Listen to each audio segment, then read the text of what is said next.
ನಿಮ್ಮ ಸತ್ಯ ಯುನಿಲೆಟ್ ಅಲ್ಲಿ ಫುಲ್ ಮೂನ್ ಸೇಲ್ ಜೂನ್ 29 ಒಂದು ದಿನ ಮಾತ್ರ. ಸತ್ಯ ಯುನಿಲೆಟ್.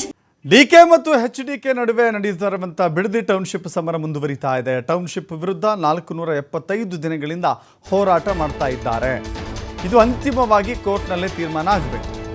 ಬೆಂಗಳೂರಿನಲ್ಲಿ ಕೇಂದ್ರ ಸಚಿವ HD ಕುಮಾರಸ್ವಾಮಿ ಹೇಳಿಕೆಯನ್ನು ಕೊಟ್ಟಿದ್ದಾರೆ. 475 ದಿನಗಳಿಂದ ಹೋರಾಟ ನಡೀತಾ ಇದೆ. ಬಟ್ ಸರ್ಕಾರ ಅದನ್ನು ಗಂಭೀರವಾಗಿ ತೆಗೆದುಕೊಂಡಿಲ್ಲ. ಬಿಡದಿ ಜನರ ಭಾವನೆಗಳ ಜೊತೆ ಸರ್ಕಾರ ಚೆಲ್ಲಾಟ ಆಡ್ತಾ ಇದೆ. ಸಾವಿರಾರು ಕೋಟಿ ಅಕ್ರಮ ಅವ್ಯವಹಾರಕ್ಕೆ ಬಾಗಿಲನ್ನು ತೆರೆದಿದ್ದಾರೆ. ಸರ್ಕಾರಿ ಭೂಮಿಯನ್ನು ಪಟಾಯಿಸಲು ಮಧ್ಯವರ್ತಿಗಳಿಗೆ ಸರ್ಕಾರ ಬೆಂಬಲ ಕೊಡ್ತಾ ಇದೆ. ಅಂತಿಮವಾಗಿ ನ್ಯಾಯಾಲಯಕ್ಕೆ ಹೋಗಬೇಕಾಗಿದೆ. ಇದರ ಬಗ್ಗೆ ಚಿಂತನೆ ನಡೆಸಿದ್ದೇವೆ ಅಂತ ಹೇಳಿ HD ಕುಮಾರಸ್ವಾಮಿ ಅವರು ಹೇಳಿದ್ದಾರೆ. ಫಲವತ್ತಾದ ಭೂಮಿಯನ್ನು ಅಭಿವೃದ್ಧಿ ಹೆಸರಿನಲ್ಲಿ ವಶಪಡಿಸಿಕೊಂಡು ರೈತರ ಜೀವನದಲ್ಲಿ ಚೆಲ್ಲಾಟ ಆಡಬಾರದು ಅಂತ ಹೇಳಿ HD ಕುಮಾರಸ್ವಾಮಿ ಅವರು ಹೇಳಿಕೆ ಕೊಟ್ಟಿದ್ದಾರೆ.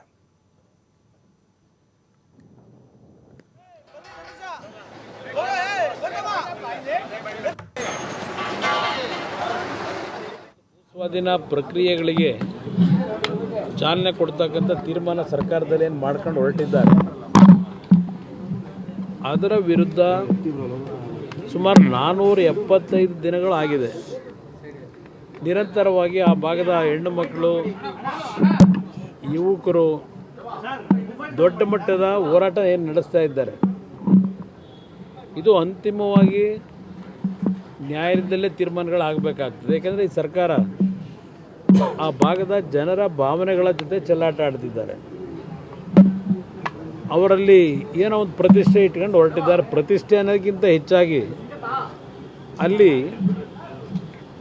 ಸಾವಿರಾರು ಕೋಟಿಯ ಅಕ್ರಮಗಳು ಈಗಾಗಲೇ ಅದಕ್ಕೆ ಬಾಗಿಲೇನು ತೆಗೆದು ಮಾಡಿದ್ದಾರೆ. ಅವರಿಗೆ ಟೌನ್ಶಿಪ್ಗಿಂತ ಹೆಚ್ಚಾಗಿ ಆ ಟೌನ್ಶಿಪ್ನ ಹೆಸರಿನಲ್ಲಿ ಯಾವ ರೀತಿ ಹಣ ಸಂಗ್ರಹಿಸ್ಬೋದು ಅಂತಕ್ಕಂಥದ್ದು ಅವ್ರಿಗಿರ್ತಕ್ಕಂಥ ಆಲೋಚನೆಗಳು. ಅದರಿಂದ ನಾಡಿನಲ್ಲಿ ಹಲವಾರು ರೀತಿಯ ಪ್ರತಿಭಟನೆಗಳು ಹಲವಾರು ಭಾಗದಿಂದ ಬಂದು ಅವರಿಗೆ ಬೆಂಬಲ ಕೊಟ್ಟಂಥದ್ದು, ರೈತ ಮುಖಂಡರುಗಳು ಬಂದು ಬೆಂಬಲ ಕೊಟ್ಟಿರ್ತಕ್ಕಂಥದ್ದು, ಪಕ್ಷಗಳು ಬೆಂಬಲ ಕೊಟ್ಟಿರ್ತಕ್ಕಂಥದ್ದು, ವಿರೋಧ ಪಕ್ಷಗಳು, ಇದು ಎಲ್ಲದರ ಮಧ್ಯೆಯೂ ಯಾವುದೇ ಕಾರಣಕ್ಕೂ ನಾವು ನಿಲ್ಲಿಸೋದಿಲ್ಲ ಅಂತಕ್ಕಂಥ ಒಂದು ಉದ್ದಟತನ ಏನಿದೆ. ಅಂತಿಮವಾಗಿ ವಿಷಯಗಳು ನ್ಯಾಯಾಲಯದಲ್ಲಿ ಕೆಲವು ತೀರ್ಮಾನಗಳನ್ನು ನ್ಯಾಯ ದೊರಕಿಸಲಿಕ್ಕೆ ಹೋಗಬೇಕಾಗ್ತದೆ.